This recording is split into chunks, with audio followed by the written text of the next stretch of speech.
doctor Jesús Ferris Iglesias, infectólogo, encargado de Asuntos Internacionales, secretario general de Asuntos Internacionales del Partido Revolucionario Moderno. Bienvenido a este Gobierno de la Mañana. Muchas gracias por la invitación. Estoy aquí muy contento, sobre todo al lado de don Álvaro. Muchas gracias, doctor. Y de Willy, obviamente, gracias. y de todos ustedes. No se sientan mal.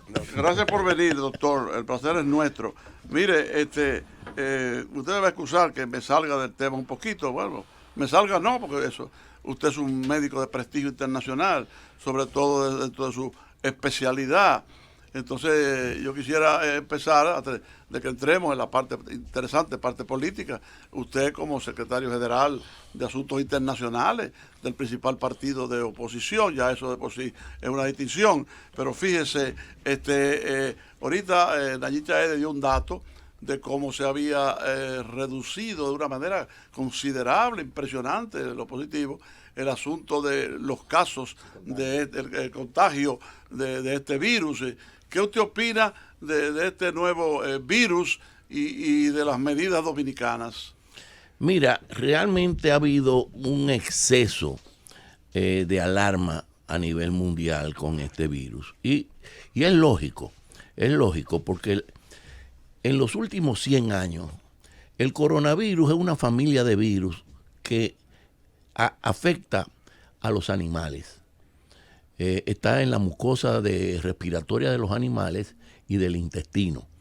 ¿Y qué sucede? Que ese coronavirus que afecta a los animales no pasa a los humanos. Solamente han habido 3 casos, en 3 momentos, que este coronavirus ha afectado al humano. Uno fue en el 2002, en China precisamente. Todavía no existía el reglamento sanitario internacional de la Organización Mundial de la Salud y los chinos se quedaron callados. Hubo una epidemia con una letalidad de 10%. ¿Cómo se detectó que había esa epidemia en China? Porque fue una delegación canadiense y al regresar a Canadá, algunos murieron y otros quedaron afectados. En Canadá se detectó que era un coronavirus e informaron a las autoridades sanitarias de China. Y China aceptó que sí, que tenían una epidemia y que no lo habían dicho para no alarmar el mundo. Obviamente China es la segunda potencia mundial, económica, política, de todo, ¿verdad? Entonces, la Organización Mundial de la Salud lo que determinó fue redactar el Reglamento Sanitario Internacional, donde fuimos signatarios todos los países que formamos las Naciones Unidas. A partir de ahí, todo país está comprometido a que tan pronto haya un brote de lo que sea, aunque no se sepa qué es lo que es, informarlo inmediatamente y la comunidad internacional tomar las medidas que el protocolo designa para cada caso. Y eso se puso en práctica. Recuerden ustedes que hubo una gran alarma con la aparición nuevamente del virus AH1N1, que comenzó en California y en México y que todo el mundo estuvo temeroso. Después de eso, la influenza. El reglamento sanitario se comenzó a aplicar, todos los países lo aplicaron y por eso todo el mundo estaba consciente de lo que estaba sucediendo. Y fue exitoso ese reglamento sanitario, y ese reglamento se ha puesto en marcha en muchas otras ocasiones. Recuérdense del ébola, recuérdense del Zika, del chikungunya, pero volviendo al coronavirus, que le he dicho que ha habido 3 casos, 3 momentos. Fue en el 2002 con el SARS, que fue el síndrome de agudo respiratorio, que fue, esas son las siglas en inglés de ese coronavirus, con una letalidad de un 10%. Esa es una cepa.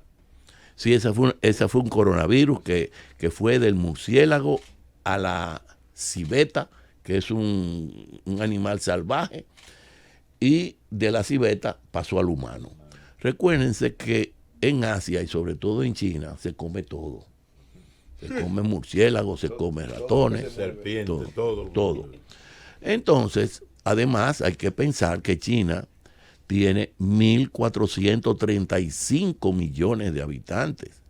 La República Dominicana tiene 10. O sea, todavía se mueren los 10 millones de habitantes y quedan 1.425 millones de habitantes. O sea, es una barbaridad y obviamente todas las epidemias deben ser tratadas cuidadosamente. La ciudad de Wuhan, donde se detectó el virus, tiene la misma cantidad de habitantes. Tiene 11. Tiene 1 millón más de habitantes. Bueno, el segundo caso de coronavirus fue en el 2012 en los países del Medio Oriente y fue transmitido del camello al humano. Del camello. Y ese sí tuvo una letalidad alta, 34%. Claro, los virus que tienen alta letalidad, la epidemia se controla más fácilmente, porque el que se muere no sigue contagiando, ¿verdad? Y este virus que aparece en diciembre del 2019, precisamente en un enorme mercado que tiene Huanan. Huanan es una ciudad que está en el centro, como decir La Vega, y distribuye a toda China y al exterior. Entonces tiene un enorme mercado de peces vivos, de pescado, de marisco y de animales vivos. Y ahí fueron los primeros casos, salieron de ahí. Han investigado los animales que venden en ese mercado, pero ninguno no han podido determinar cuál fue el animal que transmitió el coronavirus. Pero de todas maneras comenzó la epidemia, se puso inmediatamente el Reglamento Sanitario Internacional y se ha ido manejando exitosamente y ejemplarmente esta epidemia en China. Pero son muchos los chinos, ¿verdad? Y entonces hay que tener mucho cuidado en eso. Dicen, doctor, perdón, que hasta este momento, de acuerdo a lo que informan las autoridades chinas, hay más de 75,000 casos y hay más también de 2,000 personas fallecidas. ¿Usted le da crédito a esos datos, a esas informaciones de China? Sí, porque China no está trabajando solo. China está trabajando con el Centro de Control de Enfermedades y Prevención de los Estados Unidos, de Europa, de la Organización Mundial de la Salud, y además los casos que han salido de China, la mayoría no ha muerto, solamente han muerto 3 casos, y hay que ver qué otras enfermedades añadidas tenían esos casos. La letalidad hoy, al día de hoy, se la puedo decir, es 2.9. Es decir, es una letalidad baja y es un contagio bajo también de este virus. Es decir, no es el virus del sarampión, que si aquí no estamos vacunados y alguien entra con sarampión, todos nos afectamos. Inmediatamente. Es un virus muy virulento, vamos a llamarle así. Pero en este virus del coronavirus, el contagio no es tan fácil. De hecho, se ha determinado por los estudios que se están haciendo que una persona que esté a una distancia de 6 pies de una a otra no se contagia. El contagio tiene que ser más cercano entre una persona y otra. ¿Qué le digo? Yo creo que ha habido un exceso en las noticias, que también dentro de todas esas cosas la prensa vende, por un lado, y los países occidentales se benefician del pánico con China, porque hay una guerra comercial, ustedes lo saben. Entonces aquí nos preocupamos por el coronavirus de China, pero aquí está afectando la influenza estacional. Este año, cantidad de casos afectados. Los otros días los periódicos lo que señalaban era que habían cantidad de casos y que los medicamentos escaseaban. La Dirección Nacional de Epidemiología reportó 25.572 casos de infección respiratoria, que no es de reporte obligatorio en el país. Hay una vacuna que se debe de aplicar todos los años. Todos nosotros debemos estar vacunados. Y no nos vacunamos. Entonces nos preocupamos por un virus que es muy difícil que llegue a la República Dominicana. Está lejísimo. Fíjense que esos estudiantes que no están ninguno afectado, para salir de China hubo una rigurosidad antes de salir. Pasaron a otro país donde van a ser puestos en cuarentena para que lleguen aquí. Y cuando lleguen aquí, si no tienen ninguna sintomatología, hay dos formas. El que no tiene sintomatología, después de pasar por dos únicos aeropuertos, el de Punta Cana y el de las Américas, José Francisco Peña Gómez, esos dos aeropuertos, después de un screening que se le hace, una investigación, si están asintomáticos, están sanos, la recomendación es que se queden en sus casas y no salgan y no tengan contacto con más gente durante 14 días con llamadas permanentes todos los días para saber de su evolución. Sí, se están tomando las medidas y esas medidas han sido muy correctas, están en el Reglamento Sanitario Internacional y además la República Dominicana, su primer ingreso es el turismo. Tenemos más de 7 millones de turismo al año y tenemos que preservar que no haya pánico en la República Dominicana. Doctor, el tema de la influenza, ¿qué cantidad de personas se afectan cada año y cómo eso afecta? ¿Es más peligroso? ¿Hay más defusiones que con cualquier otro virus? Así mismo es.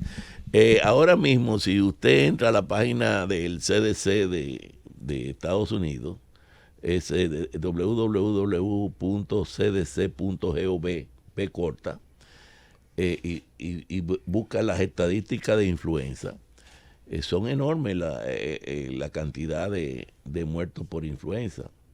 Y sin embargo, no le queremos porque algo nuevo, lo nuevo parece que es atractivo para uno hablar de eso. Y hablamos del coronavirus, pero es difícil que llegue aquí. Además, en todos los países que ha entrado el coronavirus, son personas que no son enfermedad autóctona, sino importada. ¿Qué es lo que es una enfermedad importada y qué es lo que es una enfermedad autóctona? Una enfermedad importada es que yo llego a este país con una enfermedad y si no contagio a nadie más, a mí se me cataloga como una enfermedad importada. Yo traje una enfermedad importada. Ahora, si yo llego al país y contagio a otra persona y esa contagia a otra, entonces ya se convierte en una enfermedad autóctona. Eso pasó con la chikungunya y pasó con el Zika, porque era el mismo mosquito. Viene una persona infectada con chikungunya, el mosquito de aquí, ya con nacionalidad dominicana, lo pica y empieza a picar a otra gente y las otras gentes empiezan a enfermar. Es el vector. Entonces ya se convierte en enfermedad autóctona. Perdón que le interrumpa, doctor. ¿Y hay ya avances buscando el antídoto contra ese virus? Sí, hay avances, hay muchos avances para fabricar una vacuna y inclusive para tratamiento. El tratamiento que están utilizando en algunos casos los chinos es el tratamiento antirretroviral que se utiliza para el VIH, virus de la insuficiencia humana, porque dentro del componente del virus tiene dos componentes que están en el virus de la inmunodeficiencia humana. Sin embargo, yo no creo que vayan a realizar o que vayan a producir una vacuna. ¿Por qué? Porque en el SARS y en el MERS, que fue el del Medio Oriente, la epidemia se dio. Y aunque todavía no ha cedido en China la epidemia, ya los casos de recuperación son mayores que los nuevos casos. Lo que quiere decir que puede haber una luz al final del túnel de que la epidemia puede comenzar a disminuir. Entonces, si disminuye y desaparece... Eso ha sido por el propio sistema inmunológico de las personas que crean su propio sistema inmunológico. Entonces, fíjense que el coronavirus del SARS puede ser primo hermano de este, pero es diferente, porque los virus son diferentes. Y luego el MERSA del Medio Oriente también fue diferente al SARS. No, el PRM. Entonces eso es lo que sucede. Hacer una vacuna. Entonces tú decís, bueno, una vacuna para 1.435 millones de personas. A la industria farmacéutica no le molestaría mucho. No te creas, porque los chinos, a pesar de que tienen un sistema doble de políticamente ser una dictadura y económicamente ser una democracia capitalista, como quiera que sea, no hay una fabricación de vacunas tan rápido para eso. Doctor, en los próximos 20 días, 15, 20 días, vamos a tener los titulares aquí. Llegaron los estudiantes que acaban de salir de allí. Y comienza la gente. ¿Cómo debemos recibir eso? Pues nada, como si fueran llegando 7 turistas más y nada más. Porque ha habido un pánico. Ustedes, tengo entendido, no sé si ustedes o alguien entrevistó al embajador chino y ahora tú no quieres ni siquiera saludar a un chino que tiene 30 años, en el país y que no ha visitado China. Y eso no es así. Pero también en algunos días, doctores, las elecciones en la República Dominicana, las elecciones municipales, y luego vamos con las elecciones presidenciales y congresionales. ¿Usted cree en esta Junta Central Electoral, doctor? Bueno, yo particularmente no creo en ella, pero tenemos que... Eso es como un purgante, que si tú te lo tienes que tomar, tú sabes que sabe mal, pero te lo tienes que tomar. Yo soy partidario que la Junta se quede ahí y cumpla con su responsabilidad de organizar unas justas elecciones transparentes y limpias. Si no lo hicieron hoy, al día de hoy, que se pongan la pila y que actúen con responsabilidad. Porque no es posible que se haya gastado tanto dinero en equipos electrónicos, que se haya consultado a tanta gente, que se haya, y cada partido, señores, hay personas que lo único que tienen es aspirar a un cargo para creer ellos que con el cargo pueden tener un nombre de relevancia en su comunidad. Y empeñan hasta las casas, los vehículos y todo eso. Yo no lo entiendo. Yo no entiendo eso. Bueno, tú no lo entiendes porque tu nivel es otro, pero eso es una realidad. Entonces, venir con esta payasada de que le hackearon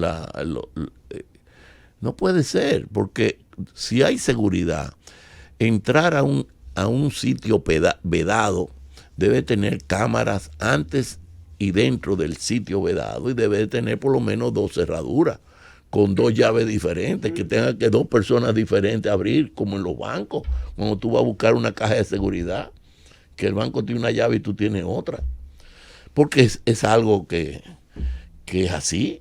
Entonces, hasta ahora, bueno, todo el mundo pensaba que eso iba a ser así y no fue así. Entonces, ¿usted descarta la posibilidad de que haya ocurrido un sabotaje, que la Junta haya montado bien su proceso, sin embargo fue saboteado, fue vulnerado? Sí, fue vulnerado, pero tú tenías que tomar los cuidados del lugar para que eso no sucediera, porque la Junta en el momento de las elecciones es la que manda en el país y tiene policía electoral y tiene seguridad. Entonces tú no puedes bajar la guardia nunca para eso.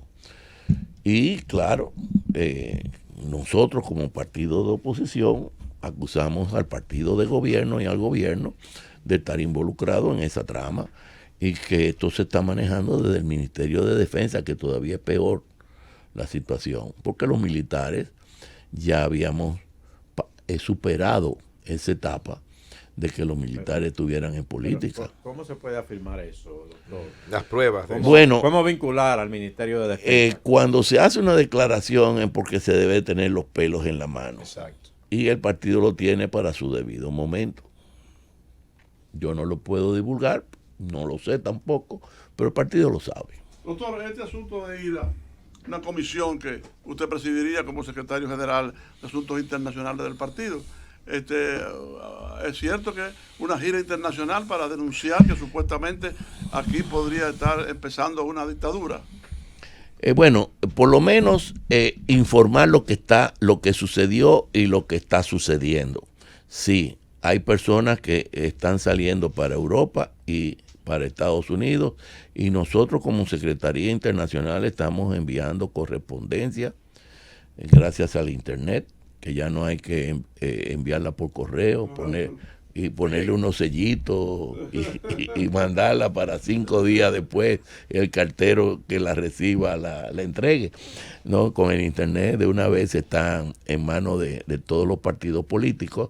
Recuerden ustedes que el Partido Revolucionario Moderno es miembro fundador de la Alianza Progresista, y precisamente yo estuve en Estocolmo en diciembre, donde fue la nueva elección por los próximos 3 años, y fuimos nombrados miembros de la dirección mundial de la Alianza Progresista, conjuntamente con Carolina Mejía, porque ahora estas organizaciones no va solamente un candidato, sino que para la igualdad de género van 2 candidatos por instituciones, un hombre y una mujer. Yo quería, doctor, preguntarle a propósito de eso, de esa denuncia a nivel internacional. Usted, el doctor Jesús Ferris Iglesias, ¿usted entiende que real y efectivamente aquí se está instaurando una dictadura en la República Dominicana? Bueno, mira, olvidando del déjame decirte algo. En primer lugar, se intentó modificar la Constitución para un tercer periodo, y eso no se pudo lograr. Óyeme, el fortalecimiento de la democracia es la competición libre, transparente, y que gane el mejor. El fortalecimiento de la democracia es la renovación de dirigentes, es la renovación de generaciones. Entonces tú no puedes frustrar a toda una generación con unos funcionarios que están ahí permanentemente, que después de tantos años creen que esa dependencia es suya, y violan las leyes y violan las normas. La institucionalidad cada día hay que instalarla. Entonces sí, si tú permites todas estas cosas, se instala una dictadura de persona o de partido. Afortunadamente la dictadura de personas no funcionó, porque un tercer periodo ya era cuesta arriba. Ya lo vivimos anteriormente con la autocracia de Balaguer, 12 años. Doctor, partiendo de esa lógica suya, entonces ¿no sería mejor modificar la Constitución para la alternabilidad de los partidos políticos? Pero no en estos momentos. No, obviamente que no. Yo estoy partiendo de la lógica suya. Si el hecho de que un partido político pueda construir una mayoría y eternizarse en el tiempo por 3 o 4 periodos presidenciales constituye una dictadura de partido, entonces ¿no sería mejor modificar la Constitución de la República y decir un partido político no podrá ejercer el poder más de 4 años? No necesariamente, porque tú le tienes que dar la libertad a las personas a que elijan. Si un partido político lo hace bien, qué bueno, eso es lo que todo el mundo quiere. Porque recuerden ustedes que el colchón de una democracia es el fortalecimiento de una clase media. Y nosotros vemos que este país, la República Dominicana, tiene más de 10 años con un crecimiento económico por encima de un 5% del Producto Interno Bruto, pero no tenemos agua, no tenemos luz, la educación es muy deficiente, la salud ni se diga, inseguridad ciudadana. Entonces, ¿a dónde se ha ido ese crecimiento económico? No ha habido un desarrollo armónico en eso. Entonces, cuando tú no haces lo que tienes que hacer como gobierno, darle la oportunidad a otros partidos de la oposición a que tengan un programa diciendo que van a hacer algo diferente. Pero la Constitución establece su mecanismo, que es la democracia. Entonces, como la Constitución establece el mecanismo, que es la democracia, de sustitución de los partidos políticos, y el planteamiento internacional que se está haciendo es la creación de una dictadura de partidos, entonces por eso le hago el planteamiento, porque supone que aquí hay elecciones en marzo y en mayo, y ese es el mecanismo para sustituir a los partidos, al partido que está en el poder. Pero yo no estoy de acuerdo en que no hayan las elecciones, pero que hayan elecciones transparentes. No lo que se quiso hacer. Porque si tú me dices que el error fue para todos los partidos, pero resulta que los partidos que no aparecieron en la boleta electrónica eran los partidos de oposición. El partido de gobierno siempre estuvo presente. Pero eso y en los partidos y en la boleta manual también hubo un movimiento de candidatos que estaban en el número 2 y estaban en el número 4. Es decir, ahí hubo toda una maldad para la oposición. Entonces, así no se ganan elecciones. Las elecciones se le ganan limpiamente. Doctor, igual que una competencia olímpica, que gana el mejor. Tan pronto apareciera eso, como de hecho se ha denunciado, aparecía una boleta de un partido. Eso es lo que iba a hacer precisamente lo que hizo. Abortar el proceso. Abortar el proceso y llamar la atención de todo el mundo, porque eso no iba a permitir de ninguna manera, donde eso ocurriera, que el proceso se desarrollara. O sea, se hace, bueno, aparecer la imagen de un partido, muchas veces por los responsables del sabotaje, para cargarle el dado precisamente a esa organización política. Ah, mira, la que apareció fue la de tal partido. Ese es el responsable. Pero bueno, resulta que la mayoría de las mesas con voto electrónico no abrieron. No llegó a producirse esto porque fue detectado desde el día anterior, tengo entendido, el problema de la carga de las planchas. Pero, y hay que reconocer que ahí no solamente es una distribución general de lo que es las planchas de los partidos, sino diríamos, cada uno para un lugar. Es una plancha diferente. Quiere decir que había distintas presentaciones y ahí todo parece indicar que comienzan los problemas. Correcto, pero ¿a quién le favorece un retraso de las elecciones? Le favorece al que más dinero tiene. Y el que más dinero tiene es el gobierno y es el partido de gobierno, no es a la oposición. Además, la Universidad OIM, con José Rafael Abinader a la cabeza, hizo una encuesta de boca de urna de 3.000 personas.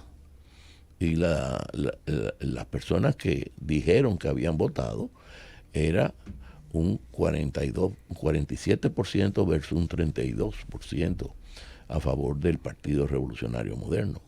Doctor, usted como encargado de Asuntos Internacionales, la Secretaria de Asuntos Internacionales del Partido Revolucionario Moderno, hay un tema que nosotros no podemos dejar de lado, es la intervención del gobierno de Venezuela y los criterios que ha externado el principal líder del Partido Socialista Unido de Venezuela, Diosdado Cabello. El delincuente internacional, Diosdado Cabello.